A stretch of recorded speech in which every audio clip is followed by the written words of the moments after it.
43. A little something for the weekend with Sam Hunt. Yes, it's been a few weeks. I think it's been about a month. Sam Hunt's with us. Good morning, Sam.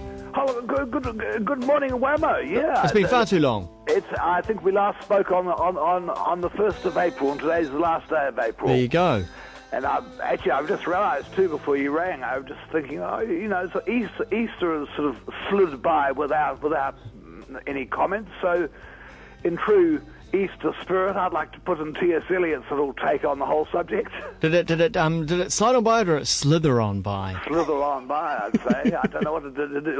I don't know what happened. I didn't know that it happened, actually. Yeah. Well, they're tough bastards because they take, my boys at school, at high school, and they took Easter away from them and they took Anzac Day away. Yeah. Bugger them. I know. Well, anyway, here are a few lines. I've said them before at Easter time, but I love them. They're just 5 lines from T.S. Eliot, which people often think of Eliot as being fairly dry and austere. Well, he's far from it, I think. And here are these lines which I've always loved. The dripping blood, our only drink, the bloody flesh, our only food, in spite of which we like to think that we are sound, substantial flesh and blood. Again, in spite of that, we call this Friday good. He's great. Yeah, very good. And so very what have you been doing? I'm seeing everything double at the moment. In fact, I saw a nice-looking woman yesterday, and I said, "Are you with your twin?" I said, "I didn't know you had a twin." Why are you seeing double? I've been proofreading. Oh. I've been proofreading my new book, which comes out in a month's time. Yeah. End of May. Chords and Other Poems. Comes out the same day as the movie goes out so they put it on the same day so that we get it right and don't see double. And is it on paper or is it on the screen or who? The book, yeah, the proofreading. On the page. Oh, yeah. That's been published by, like, my last 2 books, Backroads and Doubtless, by Craig Potton, very good publishers based in Nelson.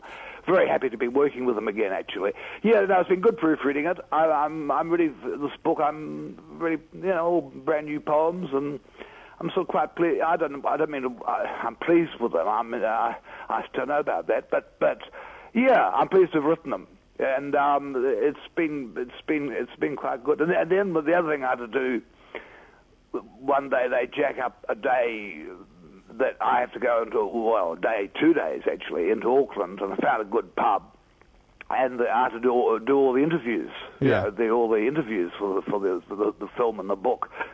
So I just stayed in one place, found a good little bar in Debrett's. Oh, it's a nice spot there. Yeah, good. It was actually really good. Yeah. And while I was there, I was able to also to do something which I hardly ever do, because I live out in sort of five gunshots from humanity, out in the back blocks on the Kaipara.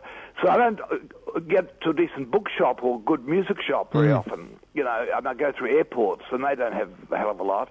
So when I was in Auckland, I took the opportunity when I wasn't being asked dodgy questions by even dodgier reporters. I was able to get along to, in this case, Unity Bookshop, and I book a poem which I want to, or poet that I would like to take a chance of saying a poem or two of this morning. Yeah. And she may sound like a funny choice on a fairly perverse choice, shall we say, on the day that Middleton lady and the Prince Prince William get married. Yeah. But it's Sylvia Plath, because I've always loved Sylvia Plath's poems, and I first came across her, when she first published Ariel, which was back in 1963. Same year as Dylan's first album and the Rolling Stones and my first book, Ho Ho. Anyway, I discovered Sylvia Plath back then, and I had her volume Ariel, but somewhere it got lost.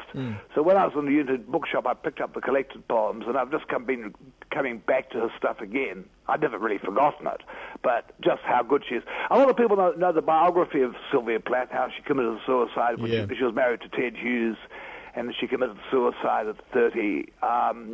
All very sad stuff, of course, but I mean, my God, that last 6 months of her life, she was at white heat. who was white. Here, let me read this one. Some people may know it. It's one of the last ones she wrote. Great, terrible depression and isolation. Marriage busted up. She was American. She was living out in some little flat in London. Yeah. Put the milk out for the cats and put the children downstairs and turned up the gas.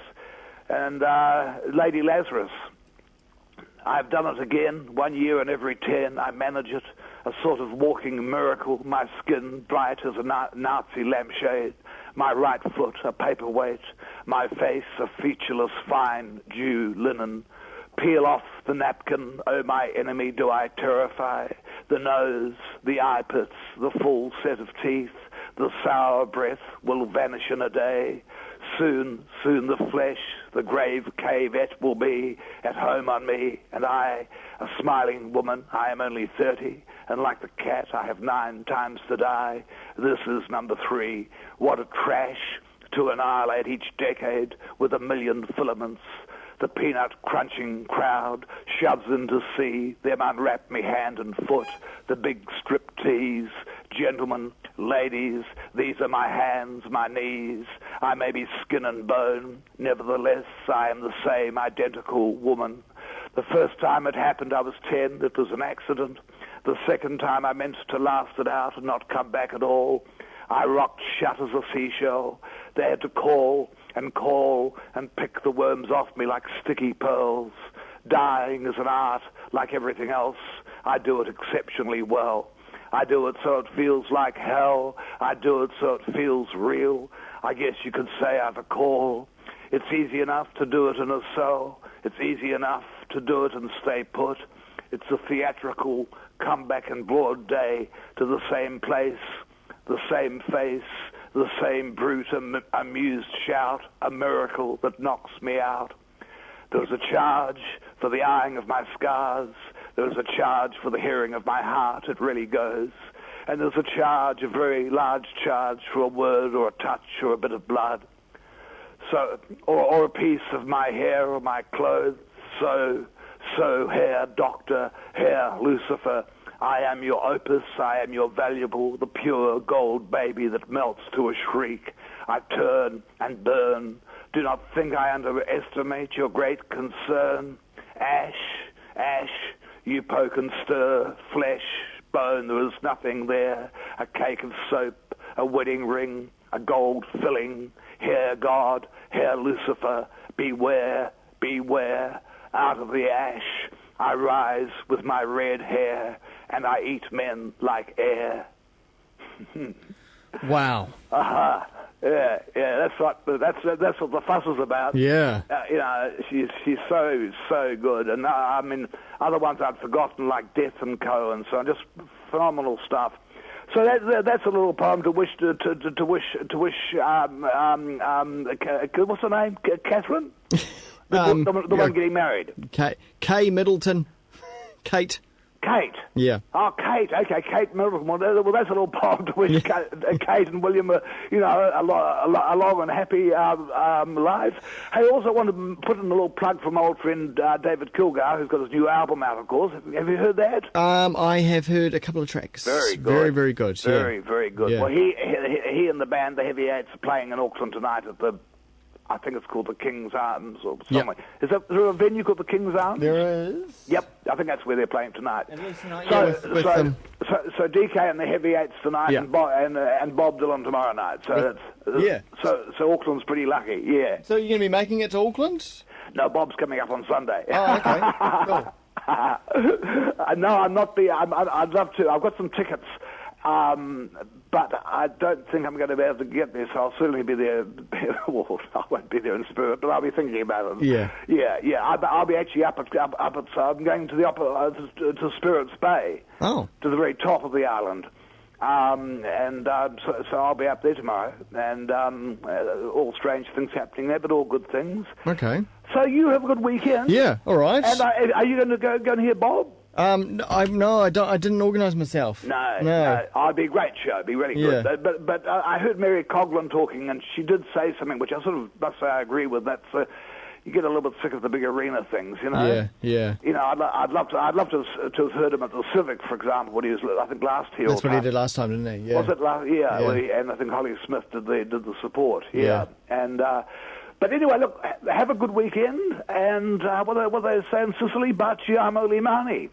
And we will convene at the same time next week. I will be not. I won't be double. I won't be seeing double anymore. Okay, thanks, Sam. Good on you, Wemo. Cheers. See ya. The Radio Wamo Breakfast. Catch that interview in video on demand at kiwifm.co.nz. That was a little something for the weekend with Sam Hunt, only on Kiwi FM.